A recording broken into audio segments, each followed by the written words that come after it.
कहानी की शुरुआत गुलाब हवेली से होती है, जहां माहौल पहले से ही तनाव और रहस्यों से भरा हुआ है। आकाश अपने माता पिता के साथ घर छोड़ने का फैसला कर चुका होता है और वे लोग अपना सामान लेकर बाहर निकल जाते हैं। लेकिन इस पूरे घटनाक्रम के बीच एक चीज अलग नजर आती है। ईशा अभी तक घर नहीं छोड़ती। उसका वहीं रुक जाना जैसे किसी बड़े राज की ओर इशारा करता है। उधर सूरज के पिता बाहर लगे हुए गुलाब सिंह हवेली के पोस्टर को निकाल कर लाते हैं और उसे सूरज के हाथ में थमा देते हैं। सूरज के अंदर पहले से ही गुस्सा भरा हुआ होता है और वह बिना कुछ सोचे उस पोस्टर को तोड़ देता है। यह कदम केवल एक पोस्टर तोड़ना नहीं होता, बल्कि गुलाब सिंह के खिलाफ उसके विद्रोह की शुरुआत होती है। इसके बाद वह अपने नाम का बोर्ड लगवा देता है, जैसे वह अब इस हवेली पर अपना हक जता रहा हो। लेकिन इसी दौरान एक अनहोनी होने वाली होती है। सूरज के पिता उसी टूटे हुए प्लास्टिक के टुकड़े पर फिसल जाते हैं और गिरने वाले होते हैं। तभी अचानक ईशा दौड़कर उन्हें संभाल लेती है और उनके पैर छूकर आशीर्वाद लेती है। यह दृश्य देखकर सूरज पूरी तरह से हैरान रह जाता है। उसके मन में सवाल उठने लगते हैं कि अगर ईशा ने उससे कभी प्यार नहीं किया, तो फिर वह ऐसा व्यवहार क्यों कर रही है।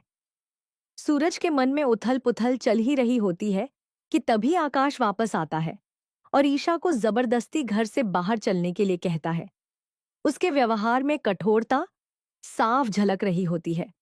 तभी पीछे से दाइमा की आवाज आती है, जो एक बड़ा ताना मारती है। वह कहती है कि जब यह लड़का पसंद नहीं था, तब तो इसे ठुकरा दिया, और अब जब यह आईएएस बन गया है, तो इसे छोड़ना बर्दाश्त नहीं हो रहा। यह बात माहौल को और भी भारी बना देती है। दाइमा की बात सुनकर ईशा पलटती है और जो कहती है वह सबको चौंका देता है। वह पूरे आत्मविश्वास के साथ कहती है कि वह अपने सूरज के लिए कुछ भी सह सकती है। यह सुनकर सूरज के मन में पहली बार शक पैदा होता है कि शायद जो कुछ उसने अब तक समझा है वह सच नहीं है। उसे एहसास होने लगता है कि ईशा के हर कदम के पीछे कोई गहरी सच्चाई छुपी हुई है। इसी बीच काव्या की एंट्री होती है, जो अब तक इस पूरे मामले से अनजान होती है। सूरज उससे जाकर ईशा के बारे में पूछता है, लेकिन काव्या भी ज्यादा कुछ नहीं जानती।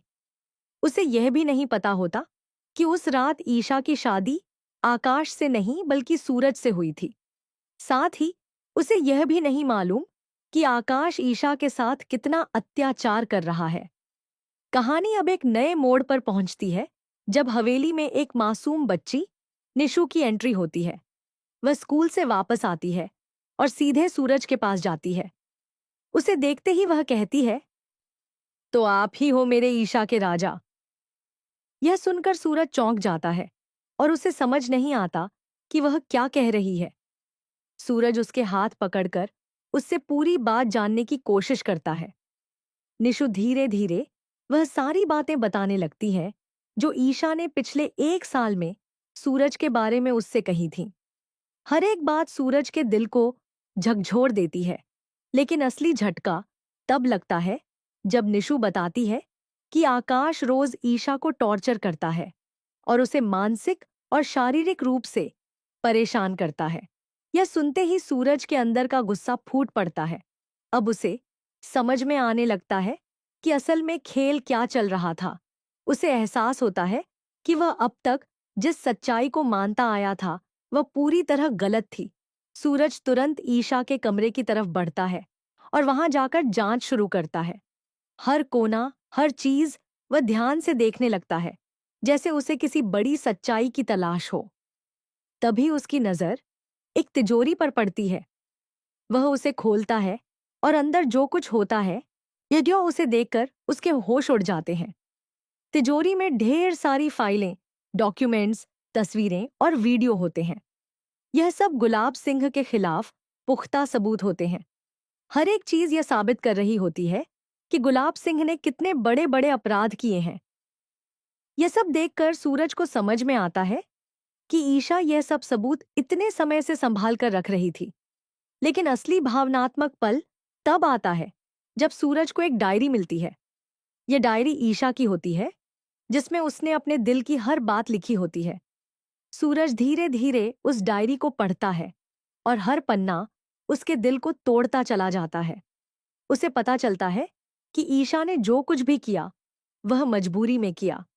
उसने यह सब अपनी मां को बचाने के लिए किया था और साथ ही सूरज को आईएएस बनाने के लिए खुद को कुर्बान कर दिया। उसने अपने प्यार को छुपाया, अपने दर्द को सहा और हर दिन एक नई तकलीफ झेली, और सिर्फ इसीलिए ताकि सूरज अपनी मंजिल तक पहुंच सके। यह सच्चाई जानने के बाद सूरज पूरी तरह टूट जाता है। उसे अपने हर फैसले पर पछतावा होने लगता है। वह खुद को दोष देने लगता है कि उसने ईशा को गलत समझा, उसे धोखेबाज समझा और उसके प्यार पर शक किया। अब कहानी एक नई दिशा में बढ़ती है। सूरज के अंदर एक नया जुनून पैदा हो जाता है। वह तय करता है कि अब वह अपनी मां को भी बचाएगा और ईशा को भी इस नरक जैसी जिंदगी से बाहर निकालेगा। साथ ही वह गुलाब सिंह और आकाश के खिलाफ सख्त कदम उठाने का फैसला करता है। अब आगे क्या होगा, यह देखने वाली बात होगी। क्या सूरज समय रहते सब कुछ ठीक कर पाएगा? क्या ईशा और सूरज फिर से एक हो पाएंगे? क्या गुलाब सिंह के सारे जुर्म सामने आएंगे? यह कहानी केवल प्यार की नहीं, बल्कि त्याग, बलिदान और सच्चाई की भी है। जहां एक तरफ गलतफहमियां रिश्तों को तोड़ देती हैं, वहीं सच्चाई उन्हें फिर से जोड़ने की ताकत रखती है।